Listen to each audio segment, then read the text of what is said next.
अ very good morning. So आज हम start करेंगे मध्य प्रदेश भूगोल। देखिए, इस वीडियो में हम बहुत सारे मध्य प्रदेश के कंटेंट को कवर करने वाले हैं, जैसे मध्य प्रदेश के प्राकृतिक प्रदेश। ठीक है, अच्छा, प्राकृतिक प्रदेश का क्षेत्रफल क्या है, उनका परसेंट कितना है, उनकी स्थिति कहाँ पे है, लोकेशन कहाँ पे है, ठीक है, उसमें कितने ज़िले आते हैं, उनका निर्माण कैसे हुआ है। अच्छा, निर्माण से और हम क्या कनेक्ट करेंगे, निर्माण किससे होता है भाई, मिट्टी है ना, मिट्टी हो गए, पर्वत हो गए, पर्वत श्रृंखलाएँ हो गई, है ना। तो ये भी देखेंगे कि उनकी लोकेशन वगैरह कहाँ है।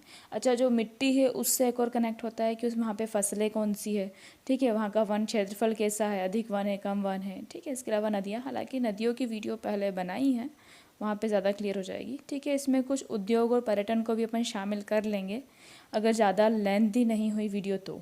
उद्योग पर्यटन ऑप्शनल है, ठीक है इसमें। अच्छा, हम जलवायु भी देखेंगे। नहीं, जलवायु में दो चीज़ें, वर्षा प्लस तापमान, बिल्कुल इजी वे में समझाएंगे। So let's start. देखिए, अविभाजित मध्य प्रदेश की बात करें तो वो पहले स्थान पे था, ठीक है। अविभाजित होने के बाद वो दूसरे स्थान पे है। प्राकृतिक प्रदेश की बात करें तो 7 प्राकृतिक प्रदेश हैं, ठीक है। 7 में भी मेन जो है वो 3 है, फिर 3 में से जो पहला वाला है उसको डिवाइड किया है 5 में, दूसरा वाला 6वां और एक 7वां, तो टोटल 7 है, ठीक है। देखो, 7 प्राकृतिक प्रदेश हैं, है ना, ये इतना क्लियर है, 7 है भौगोलिक रूप से, है ना।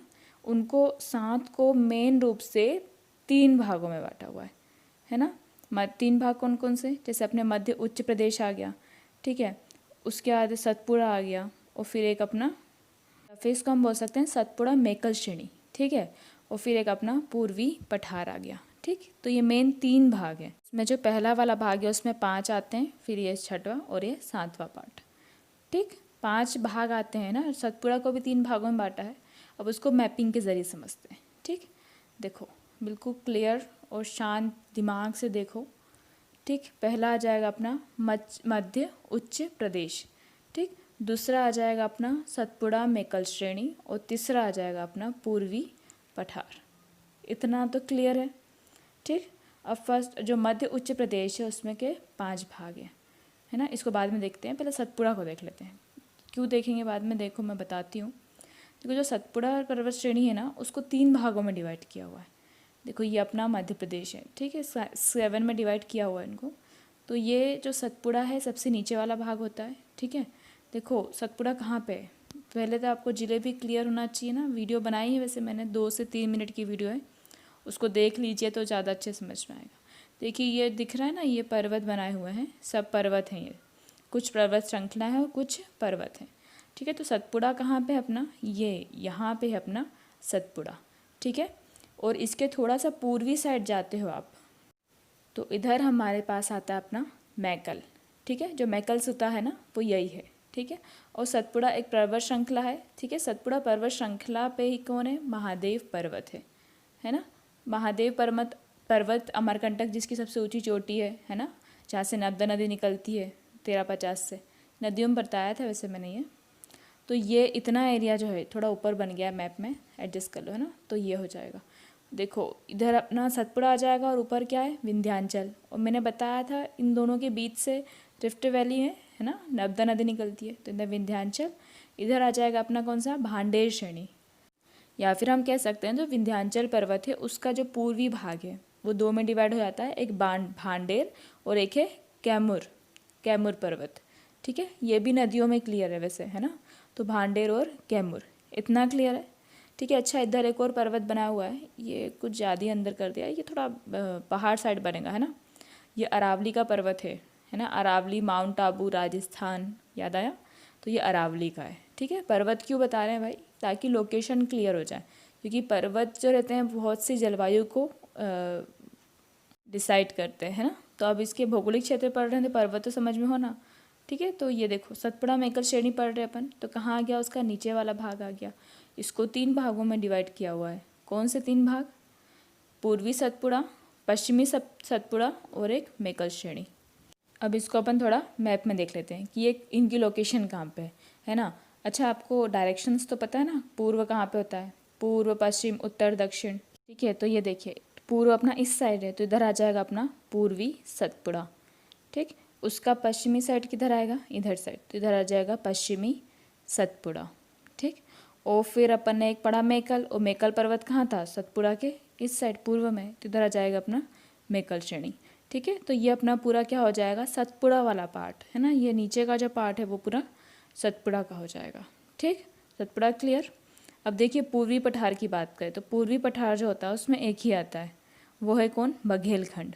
पूर्वी मतलब पूर्व का, पठार मतलब पठारी क्षेत्र, तो ये आ जाएगा लोकेशन में यहाँ पे।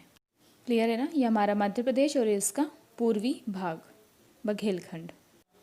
तो ये अब अपने 2 पार्ट्स हो गए। ठीक है, अपने कितने 7 प्राकृतिक प्रदेश हैं, तो बाकी के जो 5 है वो सब किसके अंडर में आते हैं, मध्य उच्च प्रदेश के। इसके अंदर कितने आएंगे, 5।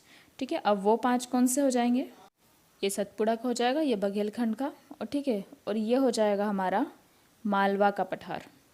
उसके जस्ट नीचे पैरेलल साइड में आ जाएगी अपनी नर्मदा सोन घाटी। ठीक, सबसे ऊपर आ जाएगा अपना मध्य भारत का पठार। ठीक है, ये मध्य भारत है। ठीक है, इधर आ जाएगा अपना बुंदेलखंड का, और इधर आ जाएगा अपना रीवा पन्ना का। ठीक है, कैमूर का भी बोलते हैं इसको। ठीक है, रीवा पन्ना का पठार। ठीक है, पर ये हो गए अपने क्या, प्राकृतिक 7 प्राकृतिक प्रदेश। ठीक है, अब देखो इसको याद करते चलो। ये मालवा का पठार होता है 28%। किस सीक्वेंस में याद करना है, कैसा याद करना है, बस देखते चलो और याद करते चलो। तो सबसे पहले मालवा का पठार 28, उसके नीचे 26% एरिया वाइज बता रहे हैं ना, और ये आ जाएगा अपना 11%। ठीक, इसके बाद अपन आएंगे कहाँ पे, बघेलखंड पे। ठीक, तो 28, 26 और इधर 11, और बघेलखंड कितना है, 7%। कितना है, 7%। ठीक, तो इस सीक्वेंस में याद हुआ 28, 26, 11 और 7। ठीक, फिर आते हैं अपन ऊपर मध्य भारत पे। ठीक है, ये दशमलव में आएगा 10.68, 10.68। ठीक है, आप देख रहे हो तो इसको याद करते हुए चलो, है ना, बाद में मैप मन से बनाना क्योंकि आपने, और ये हो जाएगा 10.37। ठीक है, कितना हो जाएगा, 10.37। क्लियर, ये हो जाएगा याद। ये थोड़ा टफ है ना, टफ क्या मतलब, थोड़ा सा याद करना पड़ेगा, और ये सिंपल है, 7.7 इतना परसेंट है। ठीक, तो ये हो जाएगा अपना पूरे परसेंट, क्षेत्रफल का परसेंट। ठीक है, तो अपन ने परसेंट देख लिया, तो अब हम याद करते हैं इनका क्षेत्रफल। ठीक है, इसमें 2 और 8, दो ही आ रहे हैं ना, तो 88,222, 88,222। ठीक है, मालवा का क्षेत्रफल 88,222 याद हुआ। नर्मदा सोन घाटी 26 से याद करना 86, 26 से याद करना 86, तो उसके पास में ही कर लो 86,000, वो 88,000 तक का है, तो ये 86,000। ठीक, 86,000 के बाद इधर आ जाएगा अपना ये 34,000। कितना आ जाएगा, 34,000। ठीक है, और बघेलखंड, बघेल पता नहीं क्यों मुझे 25 याद आता है बघेल से, तो सब 25,000, मुझे तो यही याद आता है। ठीक है, आपको जैसा भी याद आता हो, तो ये हो जाएगा हमारा। तो अब आ जाओ इधर ऊपर 10.68 पे। ठीक है, तो अच्छा उसके पहले अपन 7.7 को याद कर लो, परसेंट में भी इसको पहले याद कर लोगे तो ज़्यादा इजी है वो। ठीक है, तो इसका आ जाएगा 23,733, 23,733, ये भी इजी है नंबर। ठीक है, याद करने में कौन कंफ्यूज करेगा, ये मध्य भारत का और एक रीवा पन्ना का। ठीक है, तो मध्य भारत का कितना आ जाएगा, याद करो 32,896, 32,896, 32,896 याद हुआ, 32,896। ठीक है, और इससे थोड़ा सा कम ही है, तो ये कितना आ जाएगा 31। ठीक है, 31,955, कितना आ जाएगा 31,955, 31,955। ठीक, एरिया याद हुआ है ना, तो इसको आप ऐसे ही पढ़ोगे, बार बार बोलोगे तो ऑटोमेटिकली आपको वो इमेज के थ्रू जो पढ़ोगे तो याद रहेगा। ठीक है, तो ये हो गया अपना पूरा एरिया मतलब क्षेत्रफल और उसका परसेंट। ठीक, अब अपन क्या देखते हैं, जिलों को देख लेते हैं। ठीक है, तो देखिए इसमें ज़िले कितने आते हैं, ये सबसे बड़ा है तो सबसे ज़्यादा ज़िले इसमें आते हैं, कितने 17 आएंगे ना, 15 नहीं आएंगे, 17। उससे 2 कम मतलब 28 से 26, 2 कम, इधर 15 ज़िले। ठीक है, देखिए ज़िले जो हैं बाकी सब में याद कुछ करना नहीं है, क्योंकि बाकी सब में इधर उधर से ज़िले आते हैं, ये ध्यान रखना, बस नीमच भी मध्य भारत का ही है।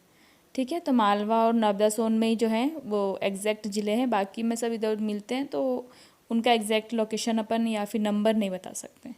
ठीक, तो हो गया अपना ये पठारी हो गए। ठीक है, उनका क्षेत्रफल हो गया। क्षेत्रफल उनका परसेंट में भी हो गया और नॉर्मली न्यूमेरिकल भी हो गया।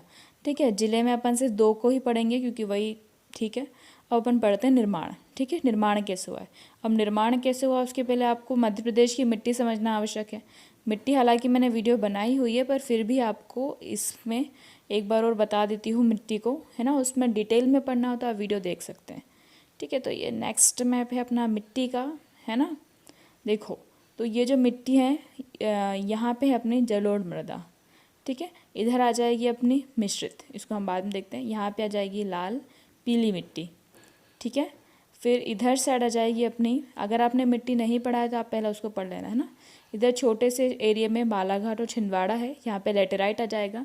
कहीं पे डिवाइड ही नहीं किया लेटेराइट को, फिर भी अपन कर लेते हैं। और ये पूरा एरिया काली मिट्टी का है। अब इधर मिश्रित टाइप की मिट्टी है, तो मिश्रण किस किस मिट्टियों का है ना। तो देखो ये अपने बताया इधर से काली मिट्टी का पूरा एरिया, तो काली मिट्टी और इधर से आ जाएगी अपनी लाल पीली मिट्टी।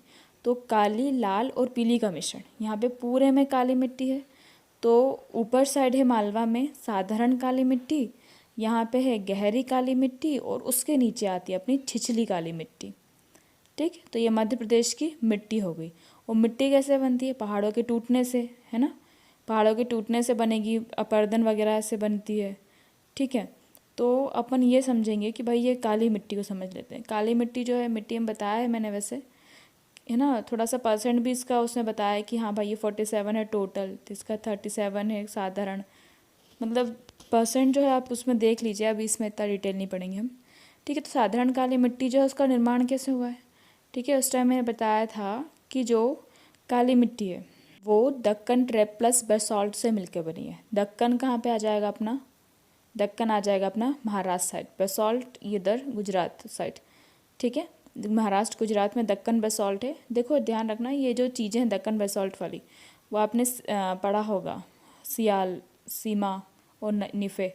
ठीक है, तो ये ज्वालामुखी उद्गार से बनते हैं ये, इसलिए इसका कलर भी काला है और इसमें आयरन उनकी भी अधिकता है। ठीक है, आयरन हो जाएगा, निकल हो जाएगा, ठीक है, और सिलिका हो जाएगा। तो ये हो जाएगी अपनी काली मिट्टी। तो इधर दक्कन बेसॉल्ट आ जाएगा इतने पूरे एरिया में। ठीक है, इतने एरिया में बात करें तो ये विंध्याचल पर्वतमाला, जैसा कि अपन ने ऊपर अभी मैप में देखा है। ठीक है, ये जो मिश्रित मिट्टी वाला एरिया है, इतना एरिया, तो ये देखो इधर देखा था अपने विंध्याचल पर्वत की एक पूरी श्रृंखला चल रही है, तो ये ऊपर तक गई है। ठीक है, तो इधर विंध्याचल आ जाएगा। ठीक है, और ये जो एरिया है अपना इधर लाल पीली साइड का जो एरिया है, ये बहुत पुराना एरिया है, बोल सकते हैं अपने गोंडवाना क्षेत्र का एरिया है, तो उसको जुरासिक काल का भी बोलते हैं। ठीक है, कडप्पा प्लस जुरासिक काल, नीचे वाला एरिया जो है वो गोंडवाना का बोलते हैं इसको, है ना। तो ये गोंडवाना का एरिया या फिर जुरासिक काल का इसको बोल सकते हैं। ठीक, पठार के हिसाब से यहाँ पे क्या आ रहा है, बघेलखंड आता है इस साइड, पूर्वी साइड अपन ने देखा था, है ना। तो इस हिसाब से अपन याद करेंगे निर्माण। ठीक है, और जलोढ़ मृदा कैसे बनती है, मृदा ही कैसे बनती है, चंबल अपर्दन से और विंध्याचल पर्वत से, है ना। तो यहाँ पे भी वही आ जाएगा सेम, किसका निर्माण कैसे हुआ, चंबल अपर्दन प्लस विंध्याचल। ठीक है, तो देखो हमने मिट्टियाँ पढ़ ली। ठीक है, अब मिट्टी के थ्रू हम क्या समझेंगे, निर्माण। ठीक है, पर निर्माण हम किस वे में समझेंगे, अब पठार, जो हमने पठार पढ़े हैं उसके बेस पे। ठीक है, और मिट्टी के बेस पे हम वहाँ पे फसल कैसी है और वहाँ के वन कैसे हैं, किस प्रकार के वन लगते हैं, उनको समझेंगे। ठीक, तो देखते हैं हमारे मैप में, ये हमारा मैप, इतना तो याद हो गया ना, और उसको देखते रहोगे ना बार बार तो याद रहेगा वो। ठीक है, तो मालवा की बात करें, देखो दक्कन की बात हुई, तो ये दक्कन प्लस बेसॉल्ट से बना हुआ है। काली मिट्टी याद है, साधारण काली मिट्टी थी क्षेत्र में। ठीक है, तो ये काहे से बना है, दक्कन प्लस बेसॉल्ट। ठीक है, उसके नीचे वाला जो है नर्मदा सोन घाटी, इसको कैसे याद करोगे, ये बना हुआ है दक्कन, धारवाड़ और विंध्याचल। विंध्याचल यहाँ पे आएगा, है ना, यहाँ पे धारवाड़ भी आता है। तो दक्कन, धारवाड़, विंध्याचल, दक्कन, धारवाड़ और विंध्याचल, है ना। ठीक है, ये अपने हो गई नर्मदा सोन घाटी, याद हो गया, दक्कन, धारवाड़, विंध्याचल, इसको ऐसे ही कैसे लिखना और याद रहेगा वो। ठीक है, फिर नीचे वाला जाएगा दक्कन, धारवाड़ और आर्कियन, दक्कन, धारवाड़ और आर्कियन। ठीक है, तो हम निर्माण पढ़ रहे हैं कि भाई इस पठार का निर्माण किससे हुआ है।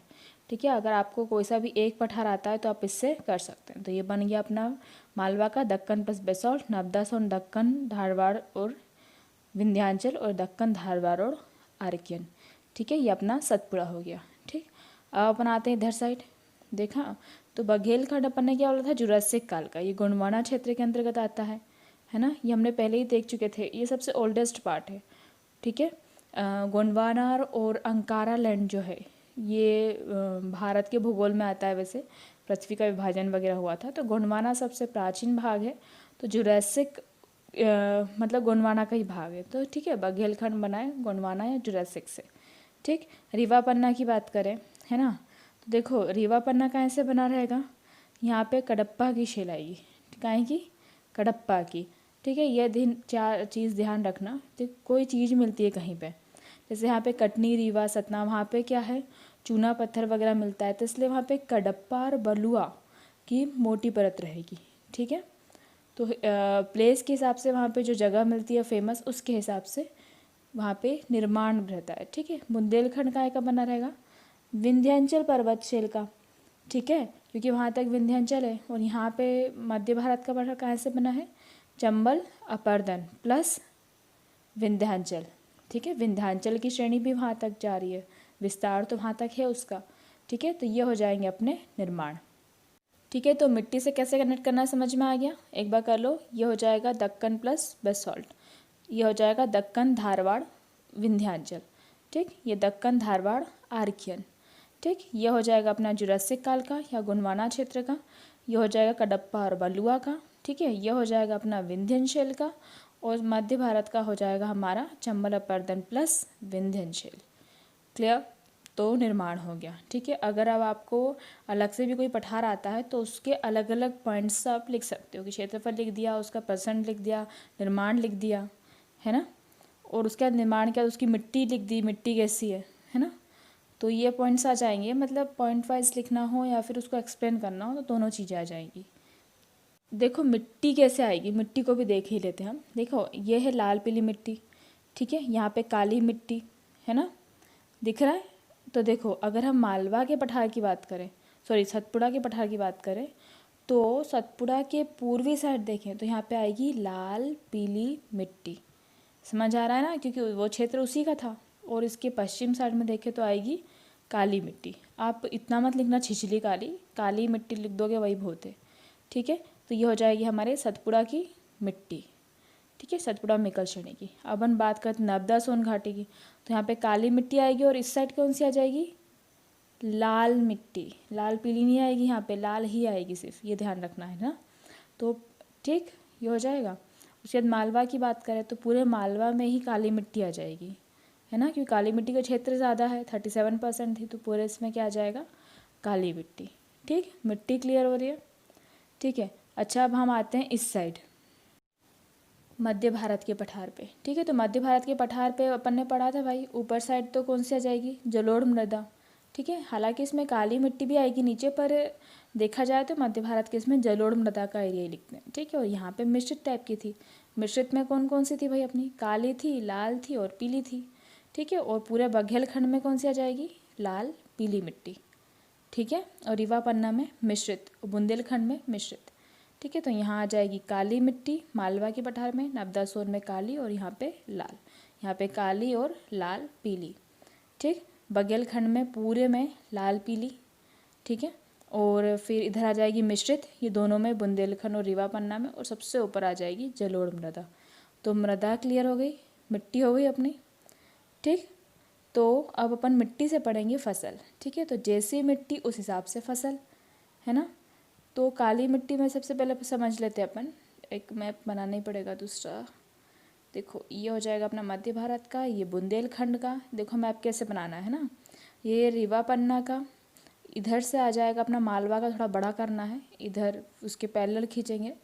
ठीक है, और फिर यहाँ से इसको डिवाइड कर देंगे। ठीक, ये हो जाएगा अपना इधर साइड का बघेलखंड का पठार। ठीक है, तो ये देखो नीचे का थोड़ा एरिया, क्योंकि बघेलखंड कितना अपना 25,000 था, है ना, और नीचे वाला 34,000 था, उसको थोड़ा सा बड़ा दिखा दिया है। ठीक, तो ये हो गया। तो देखो इधर अपन ने पढ़ ली भाई, यहाँ पे क्या थी, मिश्रित टाइप की थी। नीचे अपन ने लेटेराइट पढ़ी थी।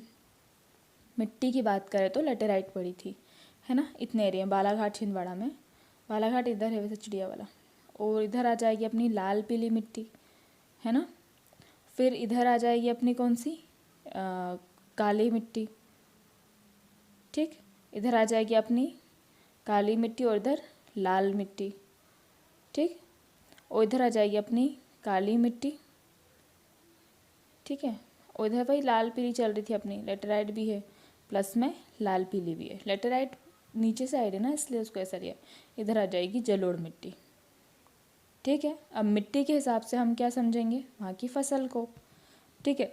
तो काली मिट्टी में कौन कौन सी फसल आएगी, ठीक है। तो देखो कपास हो गई, है ना, सोयाबीन हो गई, मूंगफली हो गई, और इसके अलावा और क्या लगता है काली मिट्टी में, मतलब जो भी देखो बहुत सारी चीज़ें हैं। किसान के जो बच्चे हैं और अपने आसपास मालवा में तो बहुत लोग रहते हैं, तो वो लोग तो आसपास जो चीज़ें लग रही हैं वो देख ही लेते हैं, ठीक है। तो कपास, सोयाबीन, मूंगफली ये सब आ जाएगा अपने मालवा में, ठीक है। काली, और यहाँ पे भी काली मिट्टी है तो यहाँ पे मूंगफली, कपास वगैरह लगता है, ठीक है।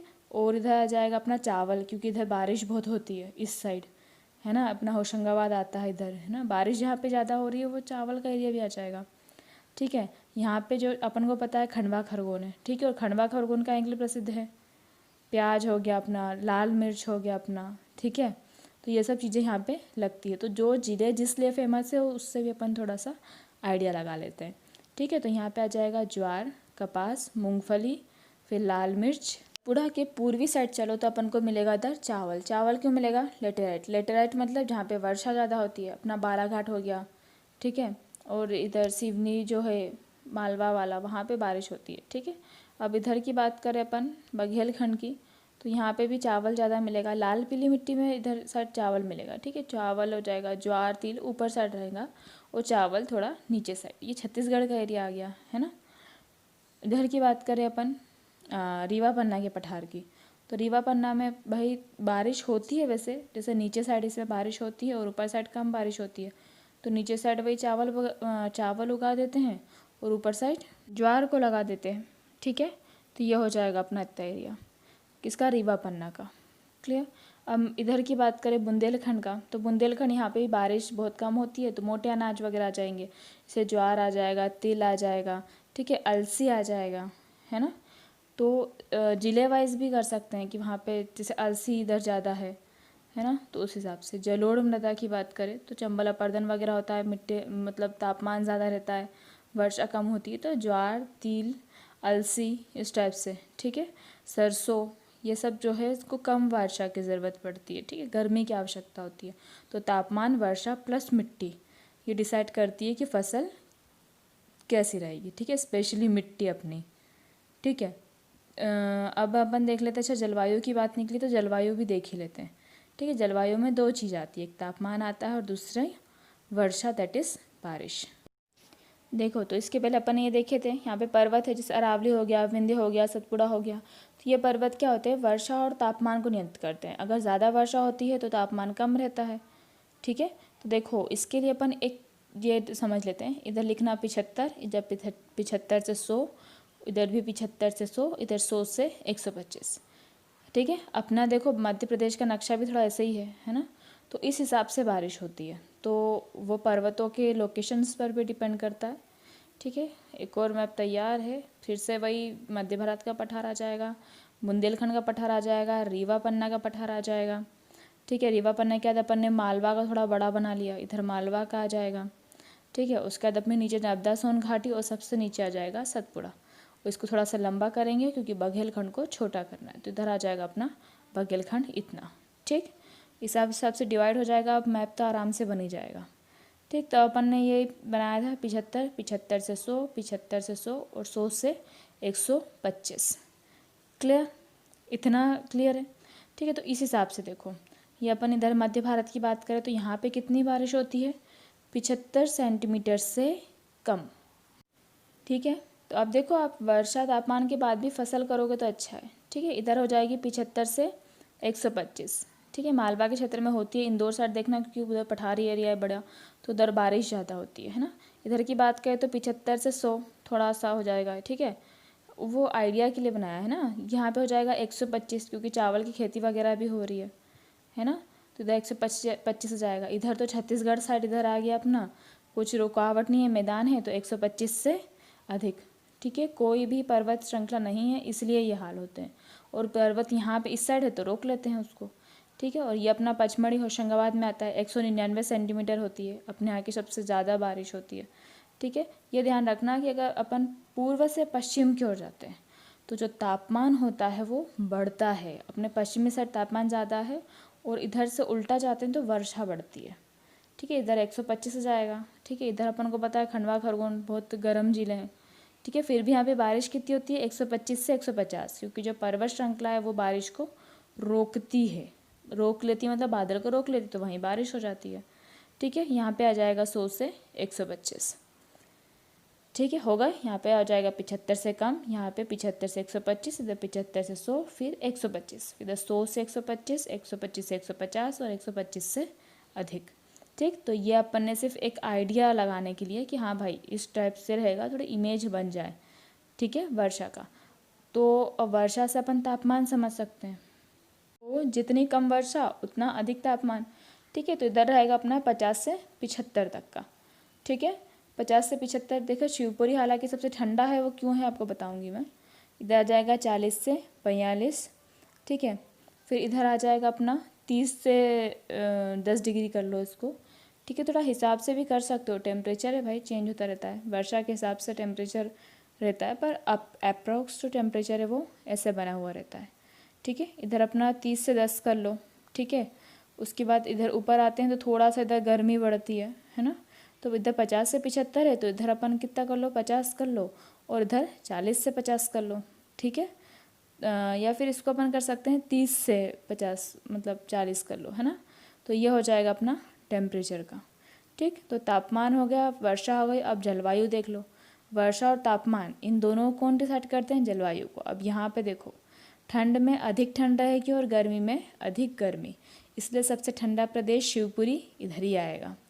ठीक, इधर की बात करें तो यहाँ की जलवायु कैसी है, सम जलवायु, मतलब ना अधिक ठंडी ना अधिक गर्म। ठीक है, इधर की बात करें तो इधर जाएगा सम जलवायु। वैसे देखो ऐसा है कि बुंदेलखंड का जो पठार है ना, जैसे ये जो है अपना रीवा पन्ना का, वहाँ पे सम जलवायु आएगी, पर बुंदेलखंड के पठार में ठंड में अधिक ठंडी और गर्मी में अधिक गर्मी रहती है।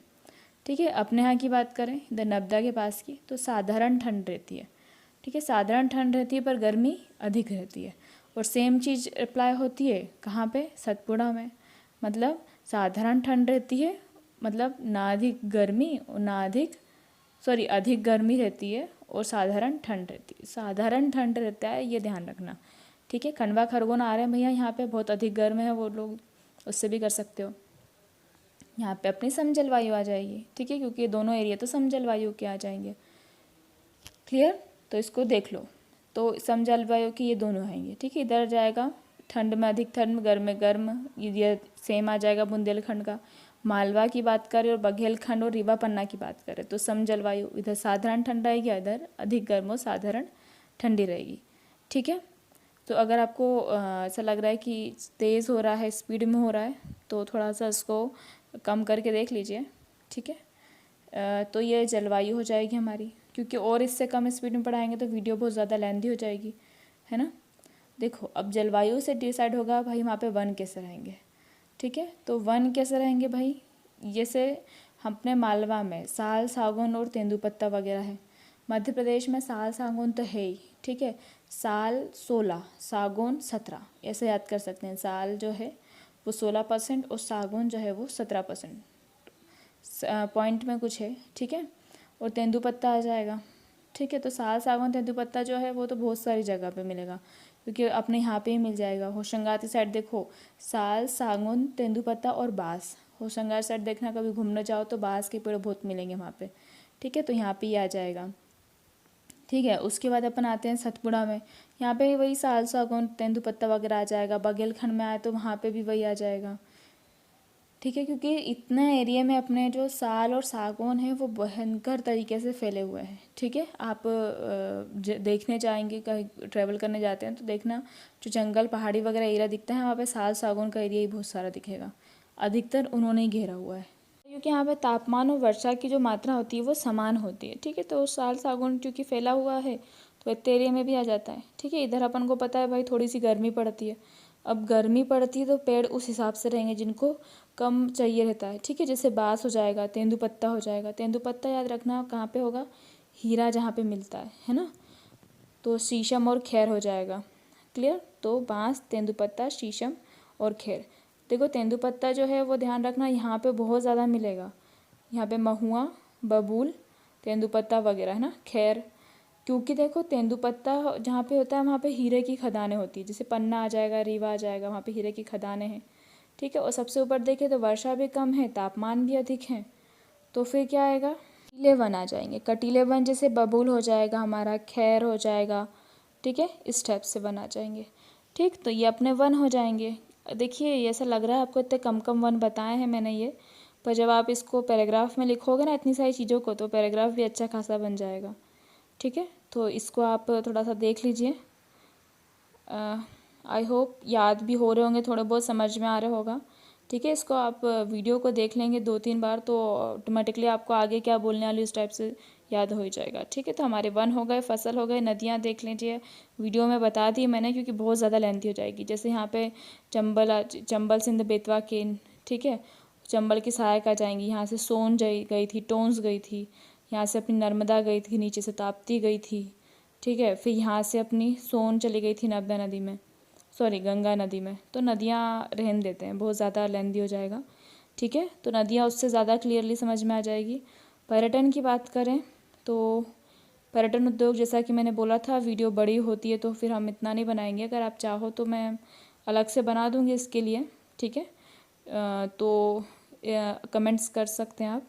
और अगर आपको PDF में चाहिए इसका मटेरियल, हर एक जो है क्या नाम से अपने पठारों का, तो आप कमेंट कर सकते हैं। तो प्रत्येक पठार का अलग अलग जो अपन ने पढ़ा है उस हिसाब से पैराग्राफ भी दे देंगे, उसमें पर्यटन उद्योग को भी ऐड कर लेंगे। देखो पर्यटन उद्योग में क्या, आप लोग मैप बनाओगे, ठीक है, उसमें सब चीज़ जब ऐड करते हो तो उसमें जैसे अपने मालवा का पठार है, मालवा के पठार में कौन कौन से ज़िले आ रहे हैं, ठीक है, 17 ज़िले आते हैं। तो जैसे अब इसमें उज्जैन भी आता है, तो नागदा हो गया, ठीक है, कायथा हो गया। ठीक है, तो ये कहाँ पे, उज्जैन साइड है ना। तो यहाँ पे आ जाएगा जाम गोदरानी, ये अपना कहाँ पे, देवास में है, ये इधर आ जाएगा। तो ये जो फेमस पर्यटन और उद्योग क्षेत्र हैं उसको भी आप मैप में ऐसे लिख लो, तो जब आप एग्ज़ाम दोगे तो एक नज़र में वो याद हो जाए। ठीक है, जैसे गांधी जी की समाधियाँ की बात करें तो वो अपन को इधर साइड मिलेगी। ठीक है, पर्यटन के हिसाब से हो जाएगा ये अपना। फिर जैसे सारू मारू की गुफाएं आ जाएगी यहाँ पे, और फिर इस साइड क्या आ जाएगा, जैसे अपनी राजपीपला की जो पहाड़ियाँ हैं वो इस साइड आएंगी। ठीक है, 52 गजा बड़वानी इधर आता है, और भी जो फेमस चीज़ें हैं वो जिलों के हिसाब से हो जाएगा। ठीक है, इधर मेकल पर्वत आता है, पर्वत जैसा कि मैंने बता चुकी हूँ पहले ही। ठीक है, अगर इधर की बात करें तो देखो इधर जो है यूरेनियम का उत्पादन होता है ना। एकमात्र इधर शहडोल जो है, यहाँ पे शहडोल आता है ना इस बघेलखंड में, तो यूरेनियम का उत्पादन होता है। और भाई यहीं पे जो है वो अभ्यारण्य है, 2 अभ्यारण्य है, कि सोन अभ्यारण्य है, पनपथा अभ्यारण्य है। ठीक है, तो अभ्यारण्य भी ऐड कर सकते हो, वो भी पर्यटन के हिसाब से है। ठीक है, यहाँ पे अपने बलुआ की बहुत चूने की बहुत मोटी परत है, पट्टी है, ये बहुत फेमस और इम्पॉर्टेंट चीज़ है ना, रीवा पन्ना के। अपने बुंदेलखंड में अपन को हीरा मिल जाएगा क्योंकि पन्ना साइड उधर मिलता ही है। ठीक है, और इधर की बात करें तो जैसे गजानन मानव मुक्ति बोध, ये शिवपुरी के थे। ठीक है, और इतना एरिया जो भी वो भी इसमें आएगा। ध्यान रखना है मालवा के पठार का नहीं है, नीमच वाला एरिया जो है। ठीक है, और नीमच में किसका जन्म हुआ था, कवि बैरागी का। ठीक है, तो ये बहुत सारी चीज़ें हैं कि आप मैप वाइज याद कर सकते हो। जितने भी पर्यटन हैं, जितने भी कवि हैं, जितने भी मेले हैं, जितने ज़िले हैं, सभी चीज़ों को आप इससे कर सकते हो। More over if you want PDF, सो हम आपको अवेलेबल करा सकते हैं। नोट्स के फॉर्मेट में चाहिए, but you have to comment आपको चाहिए क्या। ठीक है, सो थैंक यू।